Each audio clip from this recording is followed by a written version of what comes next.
Over his 30-plus years of reporting, Lenta.ru correspondent Igor Nazadin has encountered countless fascinating stories from law enforcement officers. Among these tales are casual anecdotes, exaggerations, and pranks, but there are also some that are so unbelievable they linger in the mind long after hearing them. All of the storytellers are longtime acquaintances of the author, which lends credibility to their accounts. Through detailed questioning and discussions about these cases, we became convinced that these officers encountered phenomena that are inexplicable, even paranormal, and defy scientific explanation. They truly witnessed something extraordinary. Naturally, there are no records of these events in legal documents, as operatives and investigators crafted their reports to avoid being perceived as delusional. Therefore, no real names or specific locations are mentioned. As the saying goes, believe it or not. Ghost Acts. Story of a Colonel Justice, criminologist, now Doctor of Law. This story took place in the early 2000s. On January 3rd, Viktor Iosifovich, the duty investigator criminologist of the Moscow City Prosecutor's Office, and I began our shift. It was a typical day with a couple of trips to domestic murder scenes where our assistance was not necessary, as the district investigators handled everything well. Around 4:30 p.m., the direct line to the city duty officer rang. A patrol from the transport police reported a man covered in blood on a commuter train. Initially, they thought he was drunk and had injured himself, but it soon became clear that he had no injuries of his own. The blood belonged to someone else. The man was clearly not in a normal state. He wasn't drunk, but he was disoriented and responded inappropriately. It smelled like murder. He could not provide his first or last name. He was trying to speak, but no sounds came out. When searched, either a passport or military ID was found in his pocket. It revealed that he lived in one of the districts of the capital where private houses still existed at that time. The squad that responded to the scene reported that the house was padlocked and there were bloodstains on the porch. They forced the door open and found the body of a woman with multiple chop wounds to the head and body, as would later be detailed in the report. Viktor Iosifovich and I soon headed to the scene to assist the district specialists. We arrived about an hour and a half after the work began, only to find that nearly everything had already been handled without us. About 40 minutes later, another call came in, a different area of Moscow. Collectors had been attacked. 2 bodies were found, 1 person was injured, and 1.5 million rubles were missing. Viktor Iosifovich and I worked there all night, and by 9 in the morning, I was able to head home. However, around 1 in the afternoon, my partner called, urgently asking me to return. He did not explain anything over the phone, which puzzled me. When I arrived, Iosifovich met me at the checkpoint and ushered me into the prosecutor's office without a pass, leading me straight to the duty room. On the table lay fresh photographs from the murder scene in the private house, just developed. One photo clearly showed an axe in the middle of the room, right under the chandelier, its blade and nearly pristine handle covered in blood. "Have you seen this?" Iosifovich asked, having previously maintained a formal tone with me. "No," I replied, thinking he must be playing a prank on me. Then, Viktor Iosifovich pulled out a report and held it up for me to read, stating what had been confiscated. The list was extensive. Fragments of the floor with blood, glasses and a teapot, toothbrushes and clothes, wallpaper and linens, but there was no mention of the axe. "I called everyone who was there," my colleague explained. "I casually asked if they had found the murder weapon. They all told me no, they had not found anything. They all said the same thing." That's when it struck me. I realized this was no joke. Victor and I returned to the house. I still remember it vividly. It was old, dull gray, with a tiled roof, peeling paint on the window frames, and a rusty horseshoe nailed above the door, surrounded by a similarly aged garden. Strangely, all the trees were blanketed in snow, and the garden greeted us with its gnarled black branches. We removed the seal, stepped inside, and flicked the switch. The chandelier lit up. The axe was gone. For some reason, we did not venture further inside. We lingered at the entrance, turned around, and stepped outside for a smoke. The forensic scientist then retrieved a camera from his briefcase and went back in to take new pictures. I suggested to Victor that he try snapping a photo with his phone, and the same thing happened. The axe was clearly visible in the image, though it remained unseen by our eyes. Only when Victor, donning rubber gloves and handing me a plastic bag, slowly bent down to retrieve the axe, did it suddenly reappear. However, it was no longer bright white as in the photo, but grey and covered in a film as if it had laid beneath the snow all winter. Meanwhile, the suspect recalled nothing. He claimed he went to bed one evening and woke up in the hospital the next morning. He identified the deceased as the woman he had left his wife for, his first love. The suspect had divorced his wife, settled down with his new girlfriend, and they had just begun to build a new life together, when, suddenly, he remained convinced to the end that the corrupt prosecutor's office had wrongfully implicated him in someone else's crime and was not interested in finding the real killer.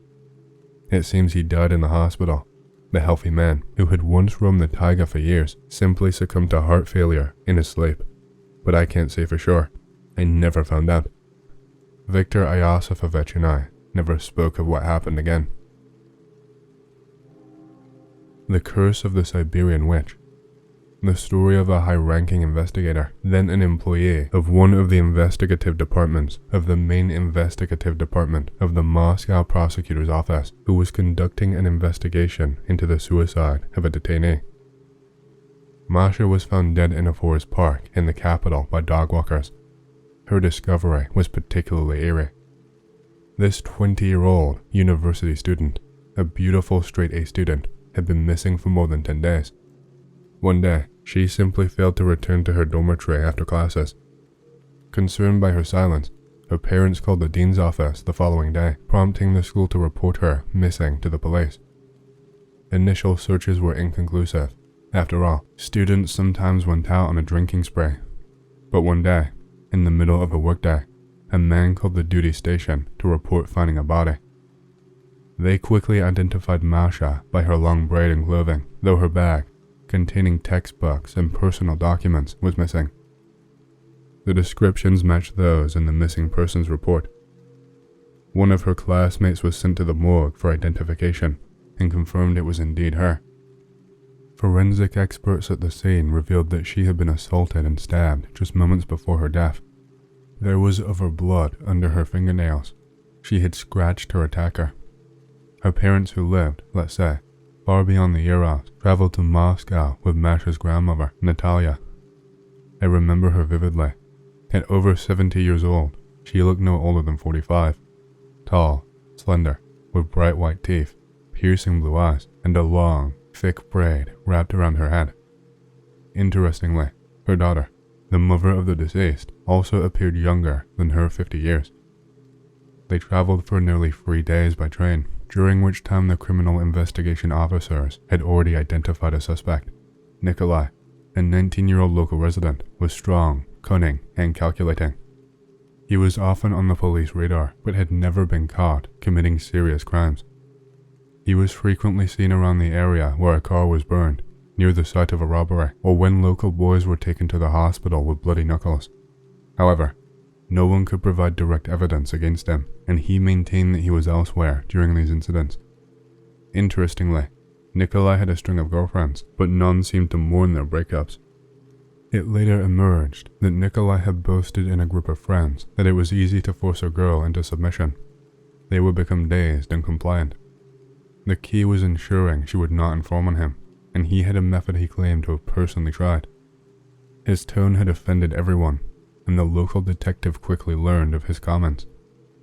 They started to investigate Nikolai closely, but the chief slammed his fist on the table and ordered his arrest. They had little choice but to comply. Upon examining him, they found numerous healed scratches on his chest, back, and sides, suggesting he had sustained them around the time of Masha's death. Nikolai claimed these marks were from passionate encounters with a casual acquaintance who had since vanished from his life. "Look for her," he said. "I don't know anything about her, except that she is friends with one of your police generals. She might have let something slip." They could not find a knife on Nikolai, although his friends mentioned he owned something like a finished knife. He had plenty of clothes at home, but it was unclear which ones he might have used to commit the assault. Additionally, the dirt on his boots, common from his frequent walks through the forest park, wasn't considered definitive evidence. They interrogated Nikolai for several hours, but he remained unyielding, demanding that his alibi be verified.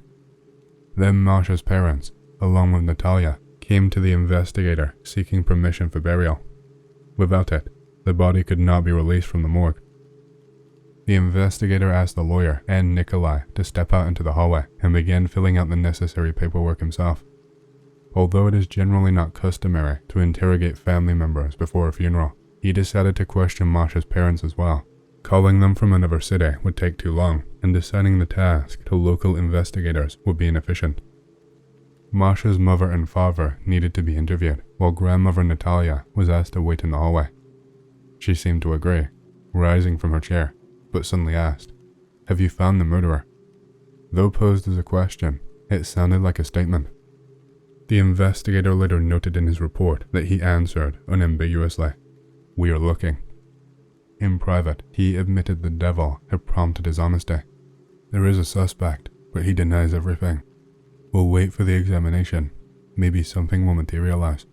There he is, in the hallway, talking with a lawyer. Natalia stepped into the corridor and stared at Nikolai, who was handcuffed to the radiator next to his lawyer and a nearby operative. The operative later recalled, "You see, she was just looking at him, and he suddenly glared back, brazenly asking, 'What are you staring at?' She remained silent, and he continued, 'It wasn't me, do you hear? The cops are pinning this on me, and I have nothing to do with it.' She was still silent, and he told her, 'Who knows what people say?' It felt as if they were engaged in a conversation, though her lips did not move. Interestingly, there was a camera in the corridor, and they later reviewed the footage. There she stood, saying nothing while his lips clearly moved. Natalia retreated to another office, waiting. Suddenly, Nikolai's expression shifted, as if all his muscles had gone numb. In a completely different tone, he said to the operative, "Listen, I need to use the restroom. Take me there." They uncuffed him and escorted him to the toilet, leaving him there. When he asked for the door to be closed, the operative ensured that the window was shut and the bars were in place before stepping out. He waited until Nikolai had pulled down his pants, then secured one of his hands to a loop in the stall. They found him there just 5 minutes later. He was still alive, but unconscious. The ambulance arrived and took him to the hospital, where he died about an hour and a half later. He had bitten through his own veins in the stall.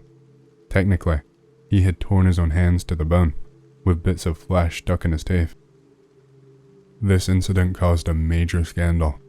Initially, the ambulance crew assumed the patient had been attacked by dogs. However, the footage from the camera saved them. It showed Nikolai walking to the restroom under his own power, with no one accompanying him. Natalia remained seated calmly in the chair. Only when the commotion started did she stand, glance into the restroom without entering, and head into the investigator's office. She took her people and left. A posthumous genetic examination confirmed that there was indeed Nikolai's skin and blood under Masha's nails. The investigators were baffled by one detail. Nikolai had not made a sound in the restroom, yet the doctors reported he had gnawed at his nerve nodes. The pain must have been excruciating. His cause of death was officially determined to be a combination of pain and hemorrhagic shock from blood loss. About 1.5 years later, one of the operatives dealing with Nikolai began a relationship with Masha's classmate. One day, she confided in him. Everyone loved and knew Masha because she had the ability to stop bleeding with a spell, relieve headaches, and alleviate women's issues. She would simply wave her hands, whisper something, and within 5 minutes, the problem would vanish. When asked how she could do this, she would reply, "My grandmother taught me, in Siberia. We can't do without it."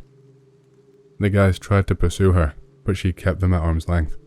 They wanted to get close, but at some point, they found it impossible to touch her. It was as if she wore a protective barrier, like a spacesuit. Invisible victim. Story of a police lieutenant colonel an operative for especially important cases within one of the district departments of the main directorate of the Ministry of Internal Affairs of Moscow. I joined the murder investigation unit shortly after graduating from the Higher School of Police, dedicating my career to serious crimes. Initially, I focused on individual murders, then expanded to organized crime and their masterminds. Once, my colleagues and I caught a group of killers, and we had them dead to rights. We apprehended the shooter and his accomplice with weapons in hand. While many of the gangsters remained silent and some lied, a few began to talk. Among them was a dispatcher responsible for coordinating the crimes. He had no blood on his hands, but was privy to nearly everything. The dispatcher provided us with a wealth of information, but there was a catch. We knew this group had received an order to kill a baker businessman and had been paid double their usual fee. They took the money, started planning the hit, but a couple of months later, returned the entire deposit and paid a penalty, citing bizarre excuses. They claimed they had to repay a debt of honor, as if they had redirected their efforts toward another target, even though we knew they had no other jobs at the time. Throughout the investigation, I seized every opportunity to ask the dispatcher why they had backed out on the job of the baker.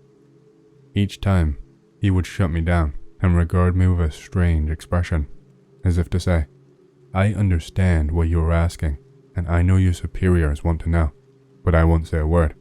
It's better to stay silent and endure a couple of years in prison than to reveal anything." Once, he muttered, "Leave me out of the baker's business." We withdrew for our own internal reasons. On one occasion, as we transported the dispatcher to the pre-trial detention center after questioning, he began to talk about the baker voluntarily. No one had to press him. It turned out the killers were eager for work. They had taken on the task with enthusiasm. The dispatcher and a senior officer devised an elaborate plan. They parked a non-operational foreign car in a lot, leaving a video recorder and a modem inside. In a nearby lot, hidden from view, they had set up another vehicle equipped with a computer, special transmitters, and backup systems. They monitored all the baker's movements from 10 kilometers away, ensuring it would be impossible to tie them to the scene. They intended to eliminate the baker using a targeted explosion, but they were meticulous about it, carefully planning to avoid collateral damage. The bomb was to be triggered remotely through the modem, and all the electronic components were designed to self-destruct immediately after detonation. The video recorder in the car would have raised no suspicions, and they even crafted a believable story for the car's owner, who, under threat of death and for a sum of money, would play his part perfectly. However, they never actually saw the baker. His car would pull in, stop for a moment, then leave. No one ever exited or entered the building. Only the light in the apartment would flicker on, seemingly by itself. This pattern continued for a month. The businessman would leave his office and drive home at predictable times. Yet, each time, no one got out of the car, neither in real time nor on the recording. A month later, they abandoned their conspiracy and went to investigate personally. The situation wasn't changed. A car would arrive, sit idly, then depart, with no one alighting. Suddenly, the light in the baker's apartment would illuminate. They decided to hire a student they had been eyeing for some time. They showed him the baker's photo and instructed him to follow him discreetly. The student, without informing anyone, brought along a girl, claiming he planned to go clubbing with her afterward. The student sat in the yard with the girl, watching the baker's car pull up, but as he stared, the vehicle remained stationary. No one exited the car. The girl eventually asked, "Why are you staring at the fat man?" "What fat man?" he replied, perplexed. "The one next to the Mercedes, yelling at the driver." The student not only failed to see the man, but also did not hear him. While he could hear his girlfriend and the sounds of the street, like an ambulance siren, he was oblivious to the yelling. I have no idea how he recounted this to us, but they believed him completely. They abandoned the contract, returned the payment, and paid the fine. When they returned to dismantle the equipment, they encountered an unexpected twist. The baker arrived home at that moment. That's when they finally saw him, and even heard him. He averted their gazes. How was that possible? The baker was born in the Moscow region, lived in Moscow, and had never served in the army. He had been a sickly child. His parents took him only to the seaside. He had no one to teach him, yet he managed to avoid their scrutiny. For reasons I cannot explain, I believed the dispatcher immediately. I reported to my superior that uncovering more details was futile and we had lost contact with the suspect. The dispatcher insisted again that the reason was strictly internal, disagreements within the group. We never revisited that subject, and soon after, our communication with the dispatcher came to an end. He died the night after the verdict was announced, slipping into sleep and never waking up, and the baker remains alive. I know there's a Filipino Fred in the catalog, but something tells me that ain't the right place, so I may as well post here. Outside of the cities, people here treat superstition as a part of everyday life, with witch doctors, the legit ones anyway, on the same standing as actual medical practitioners, and encounters with monsters treated as an unfortunate but inevitable fact of life. Be 8-year-old Filipino guy. Live in rural town at the foot of a mountain range, spanning the length of the island we live on. Neighborhood where we live is right next to the town center. Neighborhood is holding a basketball tournament in the street. It's like a mini fiesta with almost everyone turning out just to watch it. Neighbor just gave birth and is staying behind to watch her infant son. Her house is basically a bamboo hut, raised on stilts, with the space underneath usually left open and used for storage, pig related. He heads to the bedroom to check on her kid. She sees a long, hairy arm poking through the floorboards. These huts usually only have a single layer of bamboo planks as flooring, and trying to reach the baby's crib. Neighbor screams. Everyone outside hears, and her husband and relatives rush towards the hut. The arm darts back under the floorboards, and several people see a large black dog bolt from under the hut, running out towards the town outskirts. It's a fucking asswang. The neighborhood cancels the basketball tournament and organizes an impromptu armed watch for the next 2 weeks, since asswangs are known to stick around and wait for their prey to become vulnerable. The police station just a few blocks away officially does not endorse superstition-induced hysteria, but quietly steps up a road patrol for the duration. This goes on until the neighborhood felt they discouraged the asswang from pursuing the kid. It's a bit anticlimactic, but the vast majority of these attacks end this way. For context, asswangs are similar to Native American skinwalkers in that they are people who use black magic to shapeshift into monstrous versions of animals, like dogs, birds, and boars. By day, they are often described as old and wrinkled people, living alone in isolated shacks in the jungle. At night, they take on the forms of black animals to hunt. They have a taste for offal, like the livers of women and children, and are known to stalk chosen prey over a period of days or weeks. While they are more often than not loners who voluntarily turn into shape-shifting monsters, it is not unheard of for them to turn unknowing victims, usually strangers and drifters, into more asswangs, usually by offering a stranger food or drink laced with their saliva in a process called a yanga. If consumed, the victim will slowly gain an appetite for increasingly strange meats until they lose control of themselves and consume human flesh, at which point they will become a full-fledged asswang. This process can be reversed by an albulario or medicine man, so long as the victim has not consumed human flesh. They've been around for a long time, with Pigafetta's official account during Magellan's arrival in the Philippines recording an incident of an asswang stalking. Despite being described as stronger than normal men, they can be killed by mundane bullets and steel, in addition to charmed and blessed weaponry, though it's recommended that they be confronted when in their human form, as they lack their superhuman strength during the day. I got other stories if anyone is interested, though they are all a bit more personal in scale. I was shot in the chest once. War sucks. Bullet bounced around my ribcage and fucked up both my lungs real bad. I went down on my knees once I was shot, and I knew I was fucked up because I literally could not take a breath. Bullet basically KO'd my diaphragm at the same time. I tried to stay upright, but I was getting that tunnel vision effect. It was like a bright light, but really it was just like the brightness and contrast for everything was just slowly cranking up. Then it started going black as the tunnel narrowed, and I started falling backwards. I kept waiting to hit the ground on my back or hit my head on the ground, but it never happened. Instead, I just kept falling backward, like I was just falling through this black void. Then, even that darkness faded away, and all I was left with was this absolute sense of complete peace and serenity. It was the best goddamn feeling I've ever felt in my life. Just absolute peace and bliss. It was incredible. I thought, man, if this is death, then this isn't too bad. I could literally live with this feeling for all eternity and be totally cool with it. Felt like a couple seconds passed. Then I was on my back, staring up at my buddy's helmet, and there was fucking sand everywhere. And I tried saying, fuck this shit, just let me go. But they already had that pumpy breathing tube thing down my throat, so no dice.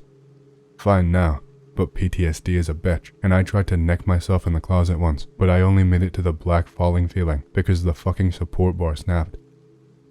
Realize I'll get back to that peaceful place eventually. Don't have to rush to it. Been doing better since, but no longer really all that afraid of what comes after. Seems like a nice place. Grow up poor.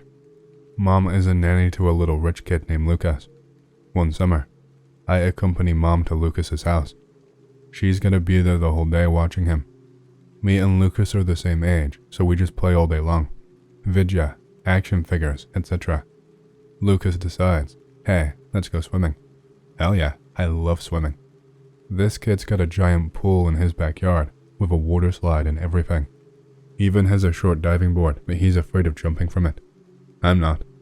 Dive a few times, and he refuses to do it, so I call him a chicken. Eventually it's time to go home. Let's swim again tomorrow, Lucas says. Bet. Next morning, excited to swim, grab my trunks and goggles.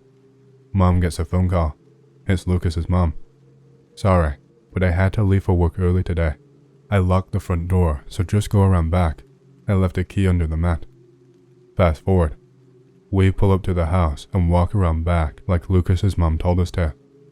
Back there, the pool is shining in the morning sun, calling my name. Then I notice something over by the diving board. Hey, Mom, what's that? I point. Mom looks and walks over.